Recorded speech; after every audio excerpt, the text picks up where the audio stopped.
오늘 우리에게 주신 하나님의 말씀은 디모데전서 4장 1절에서 5절 말씀입니다. 그러나 성령이 밝히 말씀하시기를 후일에 어떤 사람들이 믿음에서 떠나 미혹하는 영과 귀신의 가르침을 따르리라 하셨으니 자기 양심이 화인을 맞아서 외식함으로 거짓말하는 자들이라. 혼인을 금하고 어떤 음식물은 먹지 말라고 할 터이나 음식물은 하나님이 지으신 바니 믿는 자들과 진리를 아는 자들이 감사함으로 받을 것이니라. 하나님께서 지으신 모든 것이 선함에 감사함으로 받으면 버릴 것이 없나니 하나님의 말씀과 기도로 거룩하여짐이라. 오늘 이 말씀에 많은 은혜 받으시기 바랍니다. 누구나 인생을 살아가면서 그 인생 앞에 걸어가는 그 인생의 길이 어떤 이렇게 거대한 벽처럼 다가와서 인생의 길을 막는 때가 있습니다. 저는 인생의 길에서 벽 앞에 서는 때가 우리 모두에게 있다고 여러분에게 종종 말씀을 드리곤 했습니다. 누구에게나 그런 일이 있죠. 또 공동체적으로 한 가정이 벽 앞에 설 때가 있습니다. 또 우리가 신앙생활을 하는데요, 교회 공동체가 벽 앞에 설 때가 있습니다. 저희가 지나간 날들을 돌아보며 우리 교회가 벽 앞에 섰을 때를 여러분과 나눈 적도 있습니다. 1990년대와 또 2000년대 한 20여 년간 20대 청년들에게 코스타 같은 집회에서 10대 청소년들에게 성악교에서 시작한 유스 컨퍼런스 같은 집회에서 매번 여름과 겨울 청년과 청소년들 앞에 설 때마다 저는 늘 그렇게 도전했습니다. 모든 벽에는 문이 될 자리가 있습니다. 많은 사람들이 벽 앞에서 주저앉고 벽 앞에서 눈물 흘리고 벽 앞에서 좌절하고 자기 인생을 원망하거나 하나님을 원망할 수 있습니다. 그러나 그리스도는 거기에 머물러 있어서는 아니 됩니다. 하나님께서 우리에게 요청하시는, 우리에게 미래를 보라고 하는, 미래를 혹은 준비하라고 하는, 혹은 미래를 변화시키라는 명령은 우리가 그 벽 앞에서 좌절할 수는 있지만 그것은 짧은 순간이어야 합니다. 벽 앞에서 우리가 누군가를 원망할 수도 있고 자기 탓을 할 수도 있고 부모를 원망할 수도 있고 국가를 원망할 수도 있습니다. 그리스도의 경우에는 하나님을 원망할 수도 있습니다. 그러나 그것이 긴 시간이 되어서는 아니 됩니다. 벽 앞에 머무르는 시간, 벽을 넘기 위해서 노력하는 그 시간 가운데 하나님께 간절히 매달릴 때 모세처럼 하나님 주의 은총을 제가 옷 입는 인생이 되기를 원합니다. 지금 벽이 가로막고 있지만 이 벽을 넘어서서 혹은 벽을 뚫고 새로운 문을 내고 하나님께서 내시는 새로운 길을, 주의 길을 내게 보여주시옵소서 하는 믿음으로 나아갈 때 모든 벽에는 문이 될 자리가 있다는 교훈을 알게 되었습니다. 여러분의 삶은 어떠하십니까? 많은 분들이 좀 나이가 들어서 부모 세대가 되어서 중년과 노년에 좀 더 신실하고 경건하고 헌신된 그리스도인을 사는 사람들에게는 인생의 길을 돌아보면 자기를 가로막던 어떤 벽이 있었고 그 벽을 넘어서 새로운 길을 가게 될 때 하나님의 도우심이 분명히 있었다고 고백하는 고백 위에 서게 됩니다. 저는 이것을 신앙인으로서, 그리스도인으로서의 학습 능력이라고 말씀을 드렸습니다. 제가 여러분에게 종종 사용하는 리더십 용어 중에 학습 능력이라는 용어가 있습니다. 영어로는 learning ability라고 부릅니다. 이 학습 능력이 아주 뛰어난 신앙의 사람들, 하나님의 사람들이 있는데, 저는 구약에서는 모세가 그런 예라고 말씀을 드렸고 신약에서는 바울이 그런 예가 될 수 있다고 말씀을 드렸습니다. 모세에게는 신앙인으로, 하나님의 사람으로 그의 신앙이 계속해서 자라나는, 성장하는 학습의 능력, 배움의 능력이 아주 뛰어난 사람이었다 하는 것을 저희가 들어봤습니다. 제가 여러분에게 미래를 준비하도록 우리들을 이끄시는 하나님의 손길이라는 주제로 말씀을 나누었습니다. 모세의 삶을 돌아볼 때 네 가지의 경험이 모세로 하여금 이스라엘의 미래를 준비케 하는 탁월한 하나님의 사람, 영적인 리더십으로 쓰임받을 수 있는 계기가 있었다고 말씀을 드렸습니다. 첫째, 하나님께서는 우리가 갖고 있는 한계를 통해서 미래를 준비하도록 우리를 일으켜 세우십니다. 모세는 첫 번째 한계가 출생이었죠. 그는 히브리언이었습니다. 이집트 사람으로 태어나야 할 그가 히브리인으로 태어났지만 부모의 지혜에 의해서 하나님의 도움으로 그는 사실은 이집트의 왕자로 자라납니다. 이런 다른 점이 있었습니다. 두 번째, 모세는 출생부터가 죽음이라는 위기를 경험하고 태어납니다. 그리고 자라납니다. 그의 본 출신이 발각되면 그는 죽을 수밖에 없는 운명입니다. 왕의 명령을 거역하고 살려낸 아이였기 때문입니다. 하나님은 많은 그리스도인들이, 아니 모든 그리스도인들이 위기를 통해서 미래를 준비하도록 이끌어 가십니다.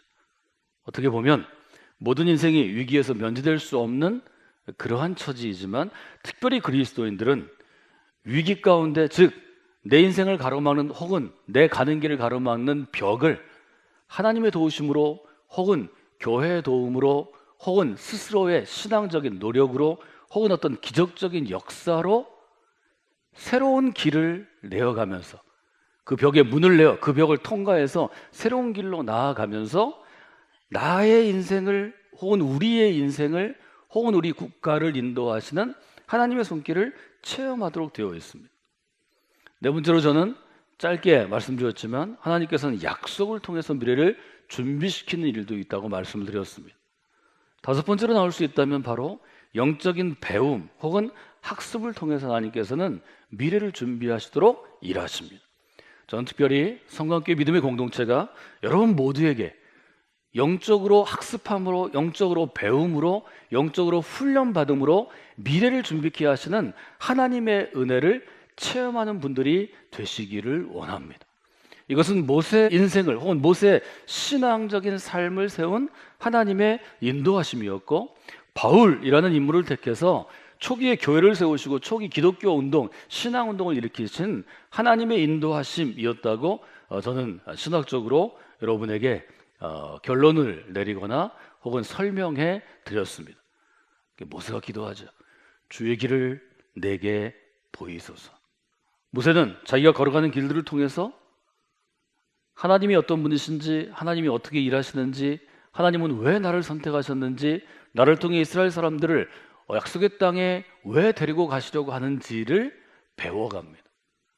이것이 모세와 이스라엘 백성, 이 두 그룹의 완전히 다른 점이라고 볼 수 있습니다.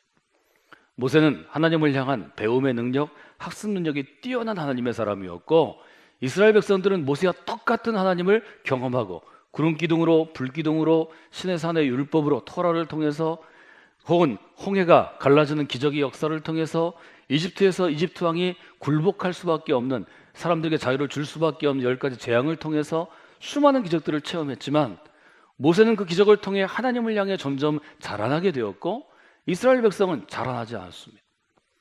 하나님을 향해 자라난 모세는 점점 더 하나님을 신뢰하게 됩니다. 수많은 기적을 통해서도 하나님이 어떤 분이신지, 왜 우리가 하나님의 백성이 되었는지, 하나님의 백성은 어떻게 살아야 하는지를 깨닫지 못한 이스라엘 백성들은 점점 하나님을 신뢰하지 못하게 됩니다. 말하자면 하나님을 향한 자세가 차이가 있습니다.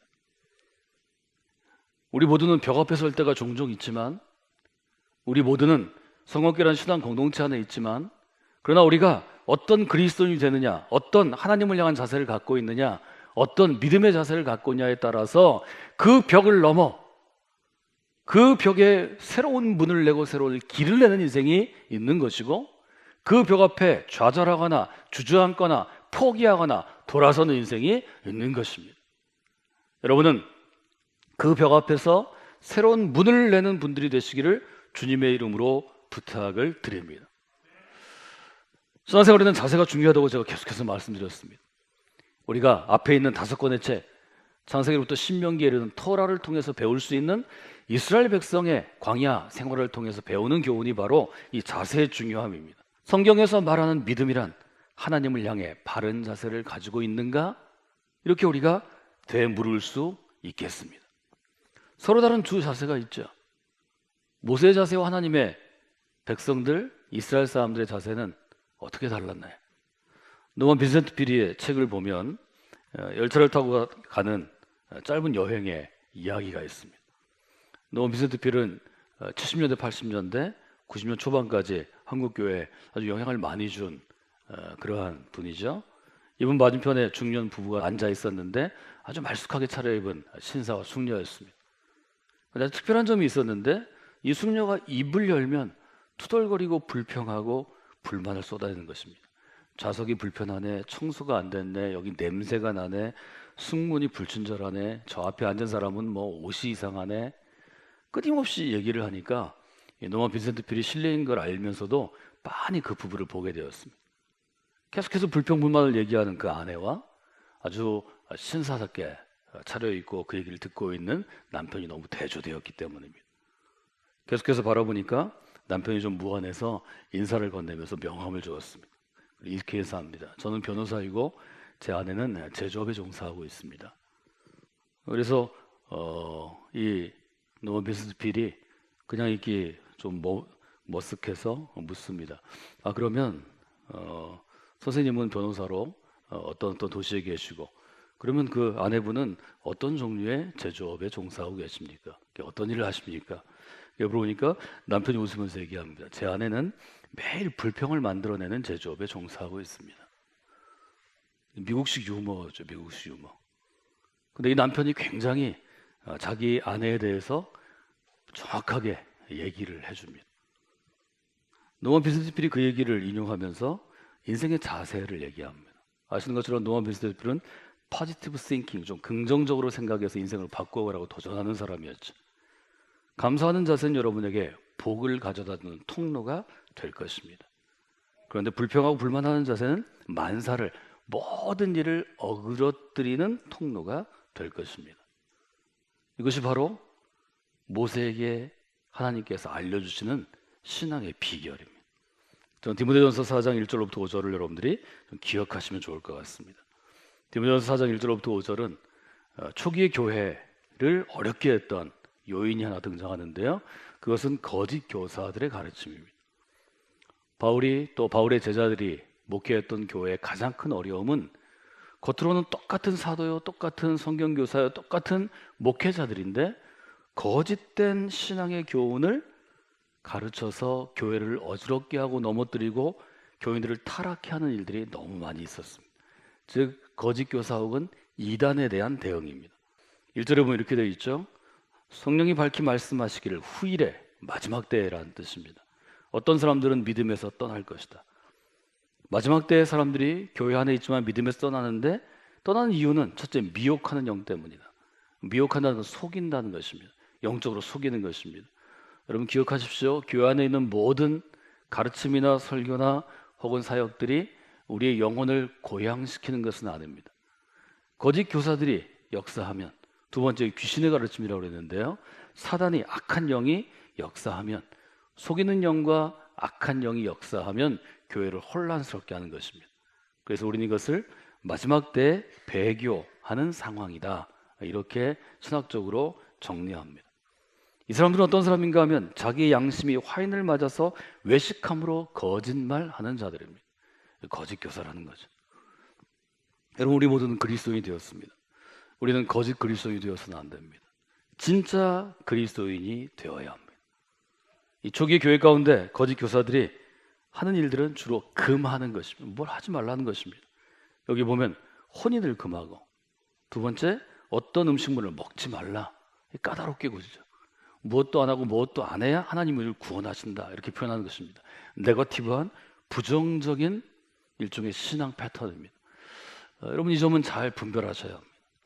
하나님은 우리로 많은 것들을 주시고 잘 생각하고 성숙하게 결정해서 많은 것들을 잘하고 누리며 살아가라고 도전하십니다. 형통한 날에는 아주 즐겁게 살아야 합니다.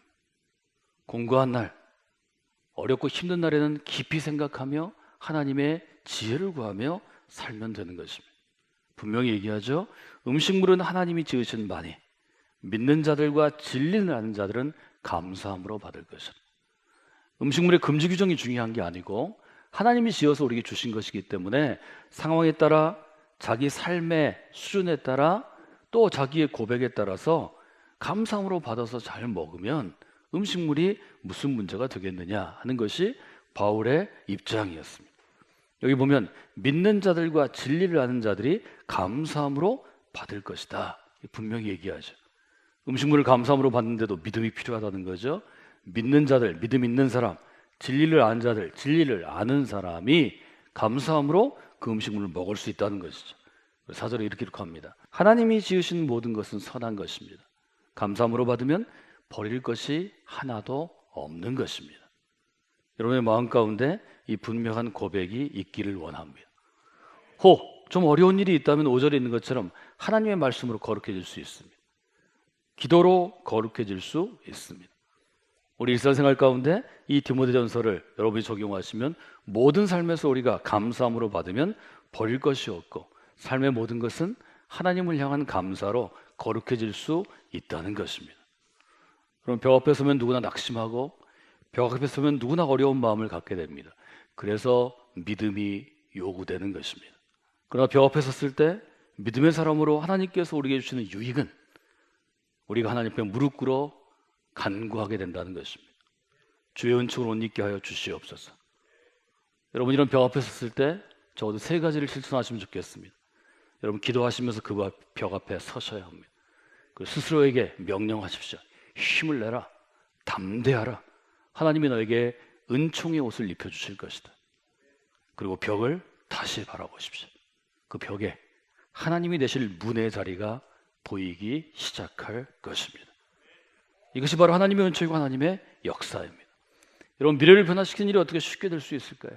어떻게 바울과 바울의 제자들이 견고한 성과 같은 무너지지 않는 벽과 같은 로마 제국을 파고 들어가 벽을 부수고 로마 제국에 그리스도의 십자가 복음을 전하고 교회를 세우고 로마 제국의 국교로 바뀔 수 있었을까요? 견고한 성을 무너뜨리는 것은 미래의 일입니다. 그러나 그 무너진 견고한 성으로 인해서 무너뜨려진 그 성으로 새로운 문이 나므로 수많은 영혼들이 하나님의 은혜와 사랑과 진리 안에서 자유롭게 살아가게 되는 것입니다. 탈무드에 이런 구절이 있다고 그러죠.